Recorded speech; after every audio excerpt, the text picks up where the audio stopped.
Assalamualaikum warahmatullahi wabarakatuh. Rahmatuka ya ghafuru ya syakuru wa salli wa sallim barik ala sayyidina maulana Muhammadin wa ala alihi wa sahbihi asmin nama ba'du. Yang sangat saya hormati putra guru kami Gus Yasin, juga yang sangat saya hormati Kiai Haji Lukman Hakim Saifuddin, juga Neng Alisa, Kiai Syafiq, dan dari pihak Sukun Bapak Haji Hilmi, juga Direktur Teluk Lamong Bapak Haji Faruk Hidayat, juga teman-teman Muhibbin Santri Gayang yang saya hormati. Tadi saya jam 9 ya, jam 9 pagi tadi ngaji Khataman Bukhari bersama para habaib di Kudus. Alhamdulillah selesai duhur kemudian bisa pulang dan ikut hormat ngaji Santri Gayang. Ada dua kitab besar yang jadi pegangan fi ilmil hadis di hadis, yaitu Bukhari Muslim. Saya alhamdulillah tadi pagi ngaji Bukhari, sekarang saya mau ngaji Sahih Muslim tentang Mi'raj. Dari sekian cerita Mi'raj yang mungkin jarang disebutkan adalah riwayat di Sahih Muslim. Di kitab saya halaman 83 saya baca, di antaranya dijelaskan falamma alawna sama ad-dunya. Jadi di peristiwa Mi'raj yang jarang diceritakan orang itu, Rasulullah itu ketemu Nabi Adam. Dan Nabi Adam itu disebutkan di sini faidan an yaminihi aswidatun wa an yasarihi aswidatun. Dari sisi kanan itu ada kelompok besar, dari sisi kiri juga kelompok besar. Saya baca teks aslinya ya, tabarruk ya, supaya dapat berkah dari bahasa Rasulullah SAW. Ini cerita Nabi ketika ketemu Nabi Adam. Fa idza nazara qibala yaminih dhahika wa idza nazara qibala shimalih baka. Nabi Adam ketika melihat ke kanan itu senyum-senyum, senang sekali. Tapi kalau melihat ke kiri itu nangis. Lalu Rasulullah SAW tanya ke malaikat Jibril, itu siapa? Itu Adam. Dan yang kelompok di kanan itu ahli surga. Maka beliau kalau melihat senang sekali, dan kalau yang di kiri itu ahli neraka, kalau beliau melihat itu susah sekali. Artinya apa? Betapa susahnya jadi Nabi Adam itu. Jadi kalau misalnya ada koruptor ketangkep gitu ya, yang nangkep ya cucunya, yang ditangkep juga cucunya. Kalau kita punya anak 10 itu, terus yang satu misalnya nyuri milik temannya, milik saudaranya itu, sing naboi ya anaknya, yang ditabui juga anaknya. Kayak apa tersiksanya seorang Nabi Adam? Karena nggak punya pilihan, pasti dari sekian kasus dolim dan mazlum, yang mendolimi maupun yang didolimi itu pasti anak cucunya. Jadi betapa susahnya seorang Nabi Adam. Jadi termasuk kearifan kita sebagai manusia itu belajar dari takdir yang kita hadapi, yaitu keterbatasan kita sebagai manusia. Kita harus bisa ngelola kegagalan, terima qadha qadar. Makanya kata Mbah Mun, abahnya Gus Yasin itu sering cerita ke saya, iman itu paling dhuwur itu iman qadha qadar, khairihi wa syarrihi minallah. Kita harus punya kesiapan iman khairihi wa syarrihi minallah. Bahwa segala kebaikan, segala syar itu sudah digariskan oleh Allah Ta'ala. Kita bisa apa sebagai manusia? Jadi pertama Nabi Muhammad ketemu di as-sama'i dunya, langit paling dekat, itu ketemu Nabi Adam dengan kondisi seperti tadi. Kalau melihat ke kanan itu senyum, karena itu anak-anak beliau, turunan beliau yang ahli surga. Kalau melihat ke kiri itu nangis, karena itu cucu beliau yang ditakdir tidak jadi orang baik. Artinya kalau ada peristiwa sosial apa saja, yang satu zalim, yang satu mazlum, atau yang satu benar, yang satu salah, atau sama-sama benar tapi salah paham, itu semua adalah cucu Nabi Adam alaihis salam, dan itu membuat beliau kadang-kadang dohika, kadang-kadang senyum, kadang-kadang baka, kadang-kadang nangis. Jadi itu yang menjadikan tambahnya arifnya Rasulullah SAW. Saya teruskan. Qultu ya Jibril man hadza qala hadza Adam wa hadhil aswida an yamini wa an shimali nasamu bani. Fa ahlul yamin ahlul jannah wal aswida allati an shimali ahlun nar. Fa idza nazara qibala yamini dhahika wa idza nazara qibala shimalihi baka. Itu seperti misalnya kita punya anak 5, yang satu sukses jadi profesor doktor atau jadi orang alim, yang satu sekolah saja agak naik, misalnya sudah agak naik, ngentekno dunya itu nghabiskan harta itu kan. Tapi barokahnya itu mungkin kita mau jadi sombong enggak jadi gitu karena punya anak yang enggak sukses. Mungkin barokahnya punya anak enggak sukses itu meredam keangkuhan kita, terus kita menjadi orang yang sopan dengan tetangga, dengan orang lain karena dipaksa punya hal-hal yang seperti itu. Jadi semua yang ditakdir Allah kalau kita ridho itu pasti baik. Karena ya kata yang ngarang kitab hikam itu orang tawaduk itu kalau dinasehati pakai teks saja tidak cukup. Kalau punya utang itu tawaduk sendiri gitu. Guyonannya orang-orang kiai gitu gitu. Ada orang sombong, supaya ada sombong kalau dia ketemu orang yang ngutangin itu pasti sopan sendiri. Jadi kalau dinasehati suruh sopan susah, tapi kalau ketemu orang yang ngutangin atau ketemu orang yang dia butuh pasti dengan sendirinya sopan sendiri. Atau ketemu orang yang menjadikan anaknya dapat pekerjaan, menjadikan keluarganya dapat job pekerjaan, pasti dia sopan sendiri karena utang jasa. Nah kalau kita pasti sopan sama orang yang ngutangi kita, yang menolong kita, apalagi dengan Allah Ta'ala yang semua yang kita pakai pasti dari Allah Ta'ala. Dengan demikian sudah keharusan kita sangat-sangat sopan pada Allah Ta'ala. Yang implementasinya dengan sujud dan dengan sholat, itu juga yang dibawa dari hasil Mi'raj. Ini saya baca teksnya ya, saya tadi jam 9 baca Bukhari di Kudus sama beberapa habaib, alhamdulillah. Sekarang saya teruskan dengan Sahih Muslim. Termasuk kitab 6 yang paling dipakai ahli sunnah itu Al-Kutubus Sittah, yang paling pokok itu adalah Bukhari Muslim. Terus kemudian naik-naik terus ketemu Marartu bi Musa alaihi salam. Ini nabinya Bani Israel. Saya kemudian ketemu dengan Nabi Musa alaihi salam. Nabi Musa itu nabinya Bani Israel. Jadi orang Bani Israel itu bawaannya itu protes. Protes itu komplain. Ketika makomnya beliau dilewati Rasulullah SAW, kelas beliau sebagai nabi, beliau nangis.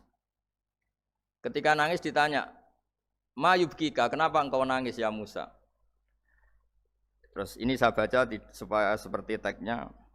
Kata Nabi Musa, "Rabbi hadza ghulamun ba'astahu ba'di, yadkhulu min ummatihi al-jannata aktsaru mimma yadkhulu min ummati." Ini lelaki atau nabi junior, nabi yang datangnya setelah saya, mestinya senior saya. Tapi nabi ini sukses, umatnya lebih banyak masuk surga ketimbang saya. Ini yang bikin saya nangis. Jadi pikirannya Nabi Musa kalau beliau senior, beliau lebih dulu ya umatnya lebih banyak masuk surga. Ternyata enggak, masih banyak umatnya Rasulullah SAW. Dan ini gaya beliau yang suka protes itu berkah karena protesnya orang soleh. Saya ulang lagi, apa-apa kalau dilakukan orang soleh itu pasti barokah. Ketika Rasulullah dapat perintah 50 sholat, itu Nabi Ibrahim pertama yang dilewati karena di langit paling atas dibanding nabi-nabi yang lain. Itu Nabi Ibrahim diam karena beliau tidak punya tradisi protes. Semua nabi diam karena Allah memerintahkan pasti sudah bagus lah, sudah diukur kekuatan hambanya. Tapi ketika Nabi Musa, beliau orang pertama komplain. Dapat apa kamu ya Muhammad? Dapat 100 sholat, dapat 50 sholat. Apa komentar Nabi Musa? Umat saya lebih gagah-gagah, lebih keren-keren. Pernah saya uji itu tidak ada yang mampu, apalagi umat kamu. Maka kamu mintalah keringanan. Fas'alhu takhfif, kamu harus minta keringanan.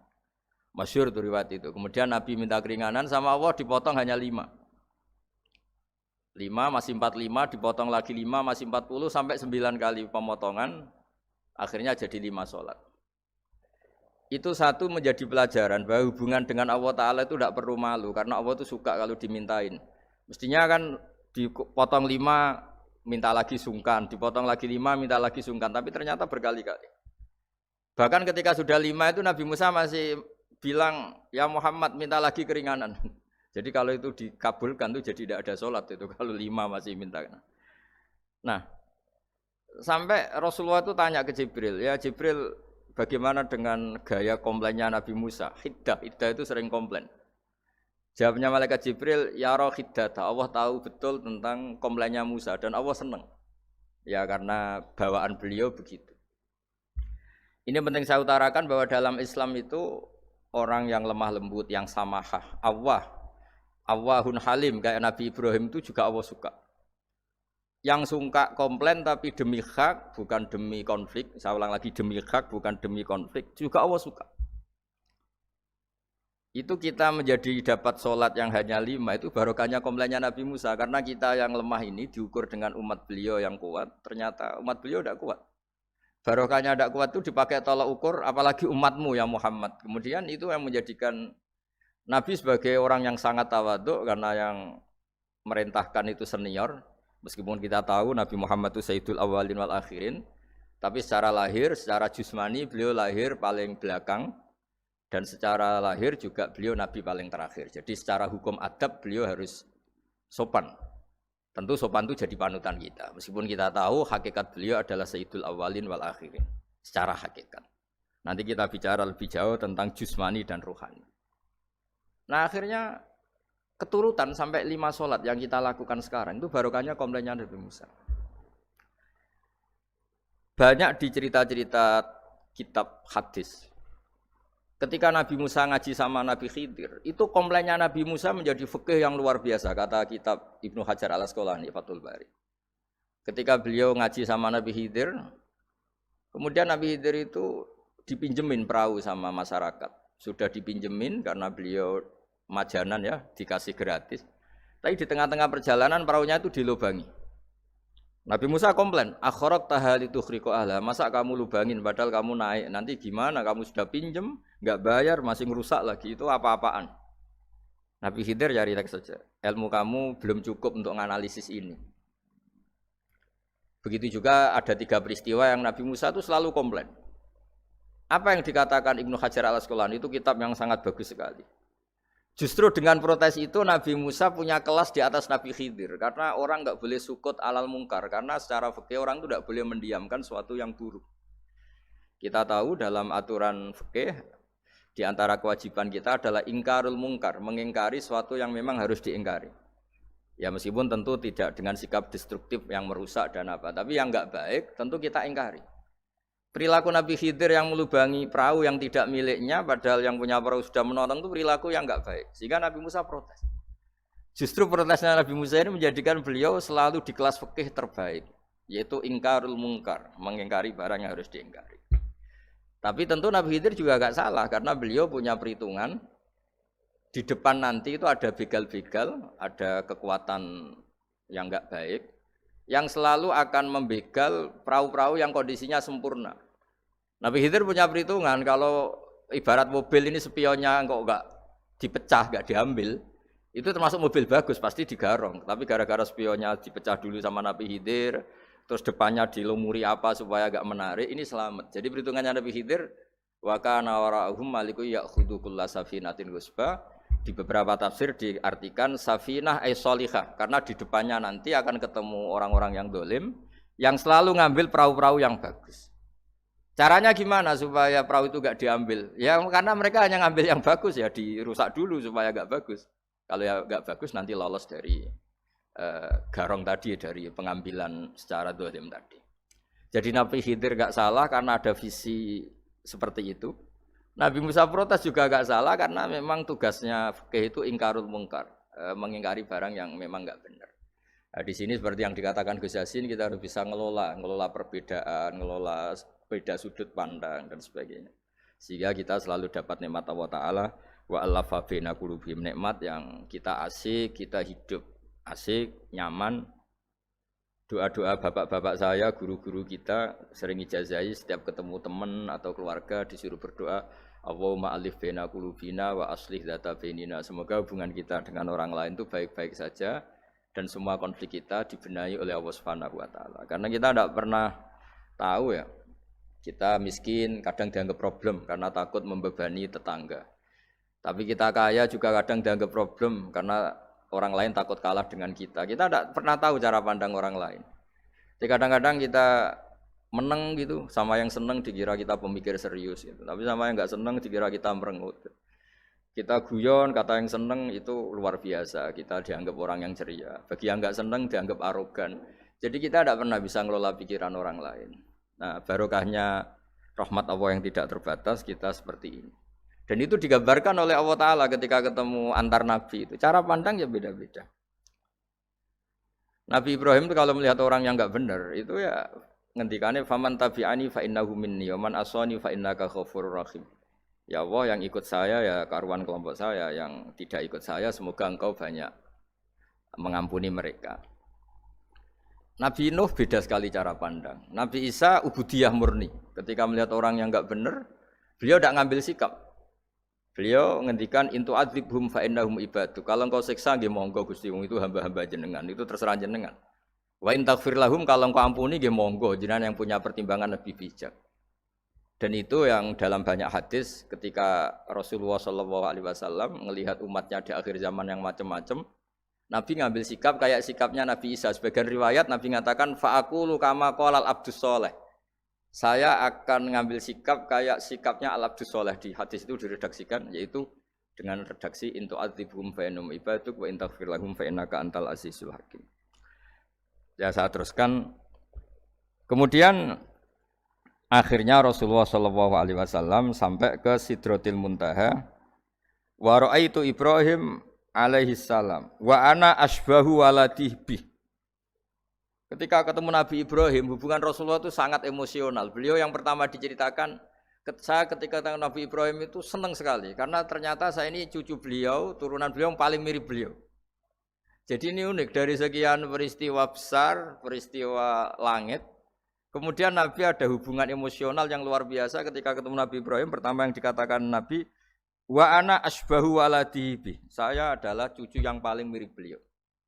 Dan ini kita tahu akhirnya di semua syariat kita istilah resminya itu anit tabi millata Ibrahim hanifa. Di istilah resmi agama kita millata abikum Ibrahim, agama leluhur kamu Ibrahim. Kita ketika baca sholawat Allahumma sholli ala sayyidina Muhammad, terusannya juga kama shollaita ala sayyidina Ibrahim wa ala ali Ibrahim. Dan seterusnya dan seterusnya. Kemudian yang terakhir saya cerita secara akidah Ahlussunnah wal Jamaah yang dianut oleh Imam Asy'ari dan Maturidi. Meskipun secara lahir itu Nabi mengalami pertemuan dengan Allah di Sidratil Muntaha, tapi tetap saja kita cara pandang bahwa Allah Ta'ala itu mukhalafatul hawadis. Allah tidak bisa kamu andekan di satu tempat terus mengalami hal-hal yang kita alami sebagai makhluk. Sebab itu sirinya kenapa di surat Isra dimulai dari subhanalladzi. Allah tetap maha suci. Maha suci itu artinya terbebas dari yang kita alami. Allah selalu mukhalafatul hawadis. Allah la yahtaju ila makarin. Allah tidak butuh tempat. Allah tidak butuh waktu. Allah tidak butuh semua. Karena Allah itu qayyum. Allah itu qiyamuhu binafsihi, berdiri sendiri. Allah tidak butuh aras. Allah tidak butuh kursi. Tapi eksistensi kursi yang butuh Allah. Allah tidak butuh aras, tidak butuh kursi, tidak butuh langit. Semuanya itu berdiri karena Allah. Bukan sebaliknya Allah berdiri di atas semuanya. Sehingga kita mulai kecil diajari Allah itu siapa? Al-Qayyum. Kalau bahasa kita qiyamuhu binafsi. Selalu berdiri sendiri dan Allah itu Al-Ghaniyul Mutlaq. Enggak butuh yang lain. Di sini pentingnya selalu Nabi ngendikan subhanallah subhanallah, wiridanya tetap Allah itu maha suci, Allah maha besar, Allah maha agung, dan keagungannya diantara ditandai dia punya sifat yang tidak sifat kita. Dia punya keabadian yang tidak bisa kita miliki. Dia punya semuanya yang tidak kita miliki. Itu sebab itu dimulai subhanalladzi asra bi abdi lailam minal masjidil haram. Jadi kata subhana ini maha suci itu maha suci dari tempat, dari waktu, dari apa saja. Meskipun Allah punya adat, punya sunnah, memperlakukan hambanya itu dengan logika atau bayangan yang dibayangkan seorang hambanya. Sehingga seakan-akan kita ini ya ketemu, seakan-akan kita bisa ini melihat. Sehingga di surga disebut kita ini melihat Allah. Tapi semua ahli sunnah mengatakan, tapi kamu melihat Allah itu tetap saja bila kaifin walan khisorin. Tidak bisa terus menciri. Menciri itu bisa membatasi sifatnya Allah itu begini-begini, tidak bisa. Tetap Allah itu la tudrikul absar wa huwa yudrikul absar. Tapi kita bisa disebut melihat dengan kemakhlukan kita yang profan. Di surga disebut melihat, tapi bukan melihat yang kayak kita melihat antar makhluk yang terus bisa apa itu cerita detail, cerita spesifik, cerita apa tidak bisa. Tetap la tudrikul absar. Ini hebatnya ulama-ulama kita, selalu cerita Mi'raj, cerita nazar ila wa fil jannah, melihat Allah di surga, tapi bersamaan dengan itu selalu cerita Allah itu mukhalafatul hawadis, Allah itu laisa kamislihi syai'un. Jadi terima kasih Gajang utamanya pada Gus Yasin dan yang membantu semuanya. Barokahnya kita ketemu bisa ngaji, supaya barokah saya baca teks aslinya di hadisil Isra, karena tadi saya jam 9 sudah baca Bukhari, ini supaya dapat berkah saya ini baca Sahih Muslim. Sekian dan semoga barokah. Assalamualaikum warahmatullahi wabarakatuh.